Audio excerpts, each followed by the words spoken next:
gardening realtor, back with you today. I took a took a continuing education class.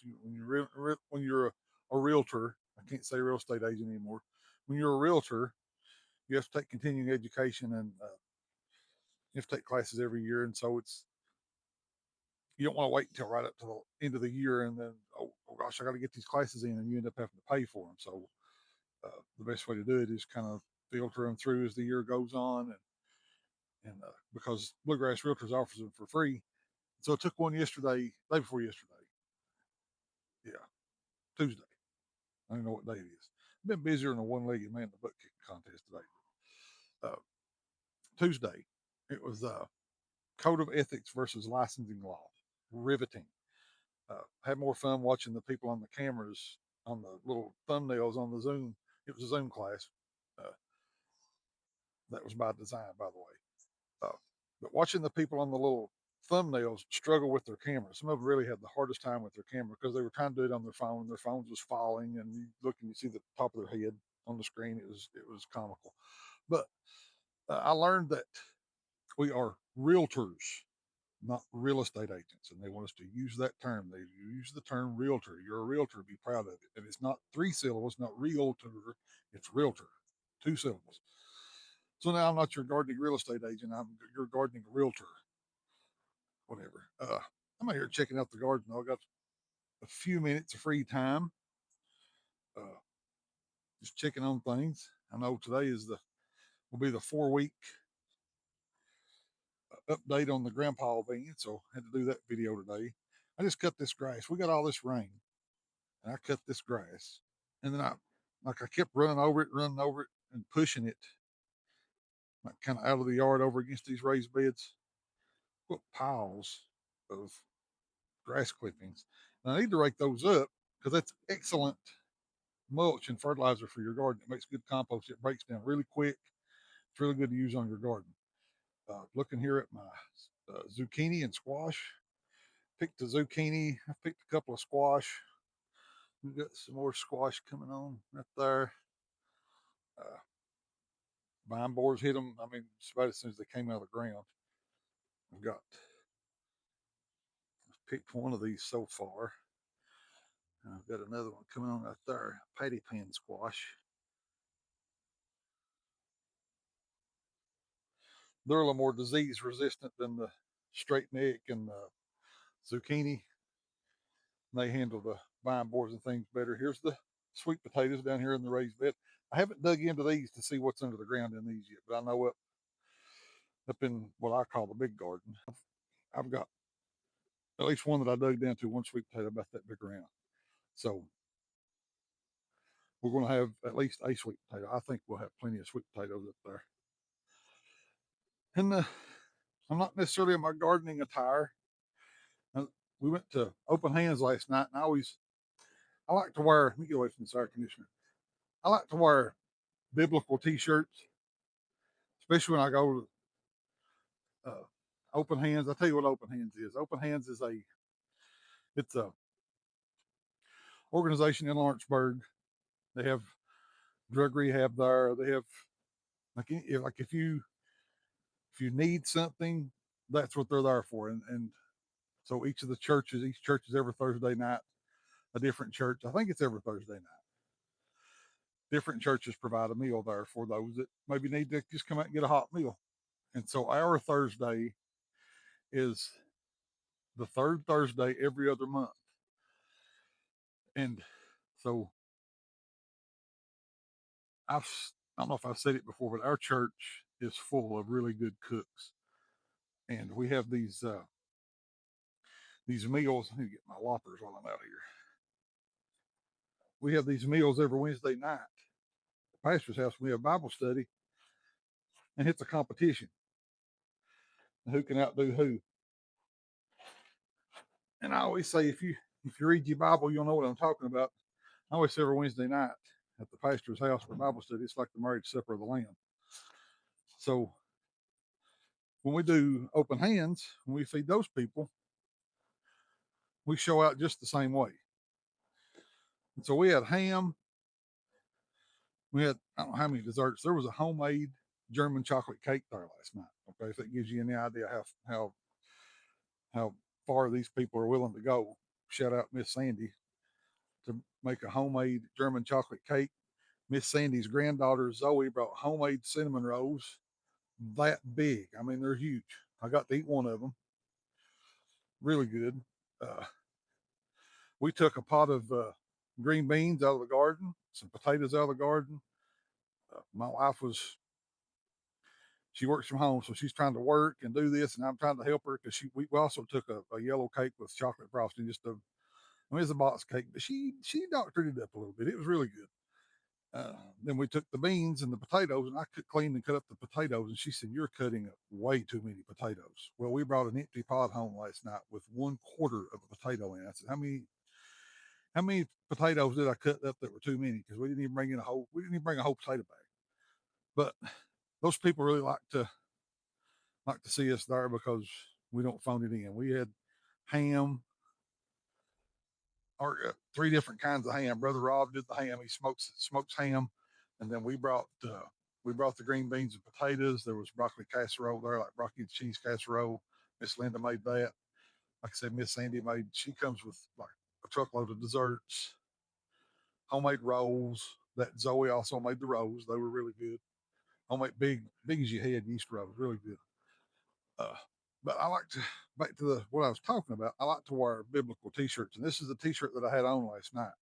And I wear them to try to start a conversation. So here, I don't know if you can see it. It's Psalm 3:7.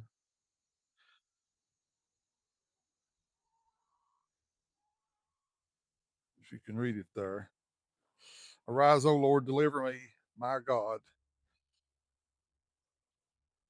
Strike all my enemies on the jaw, break the teeth of the wicked. Uh, I'm in the Bible is middle phase. You know, and that's a common misconception about Christianity, and that it's just a bunch of people clutching their pearls because somebody dropped an F bomb or somebody dropped a naughty word. Uh, the Bible is metal. It's not. It's not a G-rated religion. It's not a G-rated book.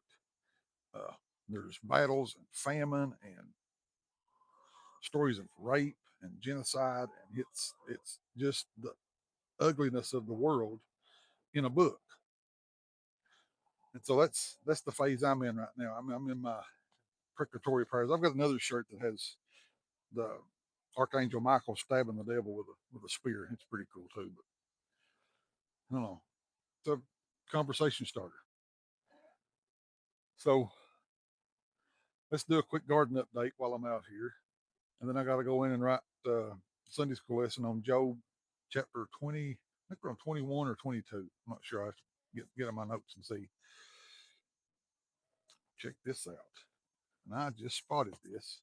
Okay, this loofah vine right here has gone wild, and well, here's a bloom that's open. Usually, in the heat of the day, they close. It's got these big, pretty yellow blooms, and from the kitchen window, you can see them outside. This is the old arch that I had the pole beans on, but I had that loofah vine on it too, and I didn't want to tear it down and kill the loofah vine. I didn't think the loofah vine was ever going to make anything, and then it just like within a couple of days, it blew up to this. And then look right here, we have our first tiny loofah. What is a loofah, you may ask? The ladies that are watching this know exactly what a loofah is. It's a sponge, and they're cylindrical shaped. You know, they're kind of hollow in the middle, and they're about 10 to 12 inches long, something like that.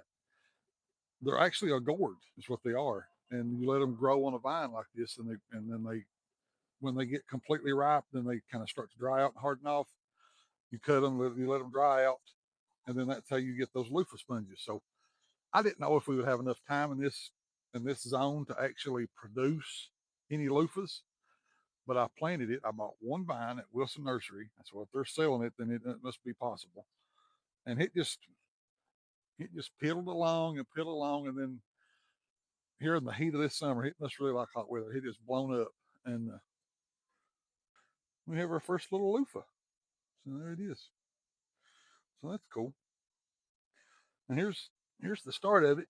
It's just this little bitty vine right here. It is taking over.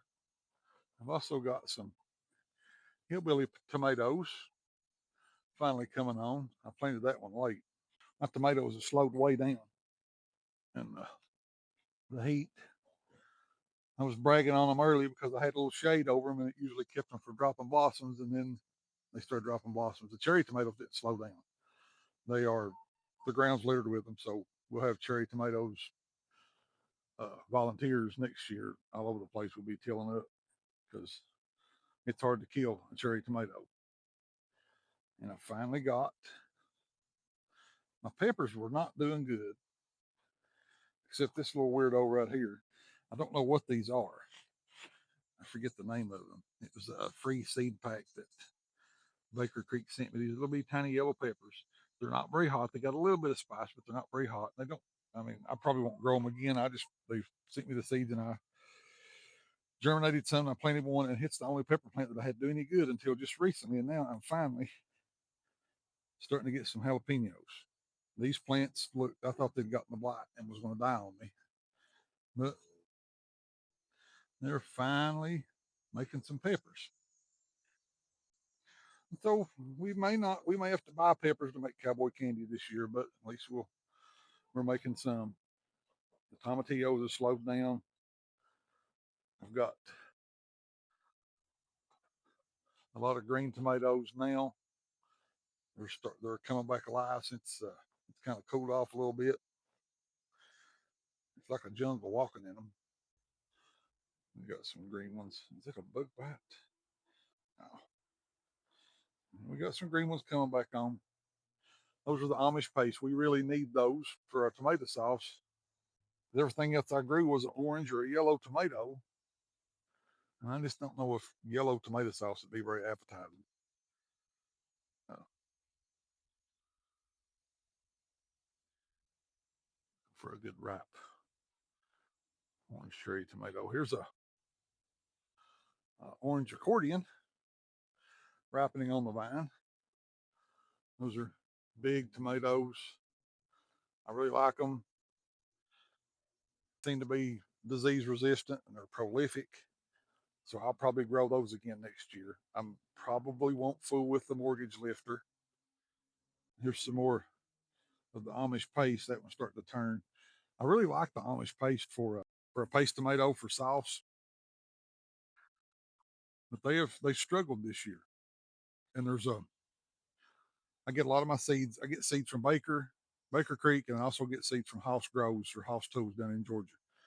And they have a hybrid tomato that's just a big round red tomato, but they make a good paste tomato or a good slicing tomato because they're a hybrid. A hybrid's not the best slicing tomato, in my opinion. I think the heirlooms blow the hybrids out of the water as far as for slicing and eating. Uh, but the hybrids are a good dual purpose tomato. They're a good slicing tomato to put on a sandwich, or they make good sauce. You don't want a super wet, juicy tomato to make sauce, and so that's why I got the Amish paste because they're a sauce tomato. But next year, I think I may scrap the Amish paste and I may go back with the one that House Tools has. It's called the Housinator. I may go back with it because they're very prolific. They're a hybrid, so they're disease resistant, they're blight resistant, they're insect resistant. They don't get blossom end rot real bad. They're a determinate tomato, so they don't sprawl out real big and huge like that. They stay kind of short and stubby, and then you'll get like a crop on the bottom of the plant, and then a crop in the middle of the plant, and a crop at the top of the plant, and then they're done. You can cut them down and get rid of them. So I think I'll probably go back with them next year. Without further ado, the grandpa beans. Now these are an heirloom bean, bush bean. They don't get big, bushy plants like a lot of bush beans do. They are specific to my wife's family. Her great grandfather developed these seeds over 100 years ago. Try to step right here without stepping on any. Show you these beans right here. So, right there. You see that was laid on the ground. It started to rot. And we'll pick that one. All right.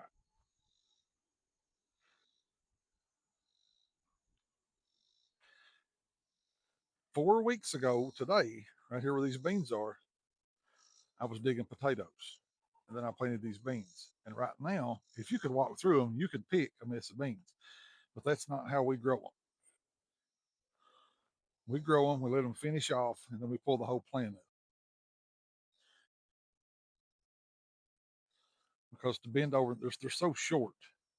You see, here's my leg beside of them. If I can get the camera on me, there's, it would just break your back to have to pick beans out here. But you can see they are loaded up with beans. If you can see all those down in there, and I expect another week we may be picking these. So that's exciting. They're super fast. They germinate quick for an heirloom seed that's been saved over the years, not uh, processed through a seed company where they put fertilizers and things on them to protect them from over moisture or anything like that. Like if you buy like a bean seed, and it's got like that pink coating on it. These are we save our own seeds, but they're super fast. You get a good germination out of them, and they make a really good bean that doesn't have a string in it. Or if you do find a string, they're very very few. So they're not, as the old timers back home would say, they're not a trashy bean, and they're a good bean. So we'll probably be picking these next week, uh, and then I'll leave those two back rows back there for seed. While we're at it, the collards. I came in here and weeded them best I could the other day. I could have done a little better, I guess, in some of them, but uh, I didn't want to pull the plants up, just pull the grass up. Get everything out from between them. Run my little tiller, a little battery powered tiller in between them. Chop up some weeds, and then I had spinach planted over there. Some of it came up, but it didn't do good, and the grass was taking it over. So I tilled all that up and replanted it. Took out the ground cherries. They were just making too big of a mess. I've got a few of the kohlrabis that are still with us. I've never had any success growing kohlrabi or spinach, so par for the course. I've got I think 5 or 6 kohlrabi plants out of all that I planted. So whatever, it's kohlrabi. Not a big loss. Here's one thing these grandpa beans do: they get a little rusty. So they're not the prettiest bean, but they're good and they're quick. I think. Do I have anything else I need to show you? Hi, girls. Let's check out the okra. I'm going to pick some okra today. You know what? I can show you how to do that right quick. I brought my little nippers in here with me.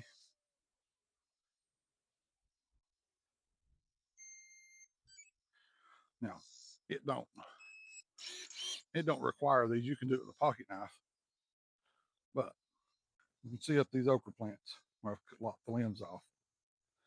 And we've got 2 here ready to pick.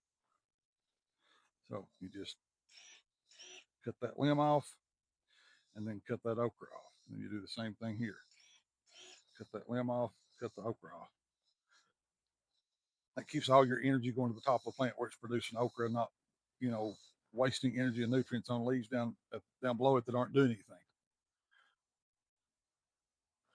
And we got 4 or 5 to pick. Like I said, okra's the kind of thing when it really turns on.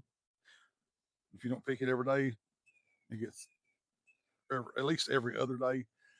You lose okra because it gets hard and gets woody. You can't eat it. While I'm here, this is the only one I've checked on. I've been leaving the rest of them alone. This is one I've been gauging size by, but you can see it in there. Sweet potato right there. Yeah. I've got my finger at the end of it right there. It's, we're making potatoes. Still got about a month to go on them. I started harvesting some of my castor beans. And these things are, very tall. We got all that wind. I had to stake them up with some T-posts. And here's how you know they're getting right. So you see how those beans are starting to turn brown and split. You see those above them are green. When a few more of those turn brown, I'll just cut that off and take it in and let it finish drying out. They don't really serve any purpose other than looking cool. They're supposed to keep moles out of your garden, but I can't testify that because I've still got moles. Thankfully, they're moles and not voles. Voles eat vegetation, moles eat worms. So when they tunnel underneath something, sometimes they'll kill a plant when they tunnel underneath it. But for the most part, they don't really bother anything. They're good cultivators. They just make a mess of the yard. So it's one of my pastimes in the summer, trapping moles. But that's the garden. Uh, that's the garden. Got plenty of real estate to do, plenty of Bible study to do. Maybe we'll do a Bible study one day. But right now, I'm going to pick these okra, gather the eggs, go in, crack open the good book, and start writing some stuff down because I kind of got a busy day tomorrow too. So Jesus loves you. I love you. If you need any help with any real estate needs, or you need an HVAC man or a plumber or a handyman or anything like that, I got those numbers too. Need to talk to an attorney, I got numbers. It's funny the people that you get to know in this business, people that, as a truck driver, I never thought that I would be shaking hands with real estate attorneys and tax attorneys and lenders and all these people that I got their phone numbers now. I've got them on speed dial. So if you need any help with anything like that, give me a call. I'll be glad to help you. This has been your gardening realtor. Jesus loves you. I love you. Thanks for watching.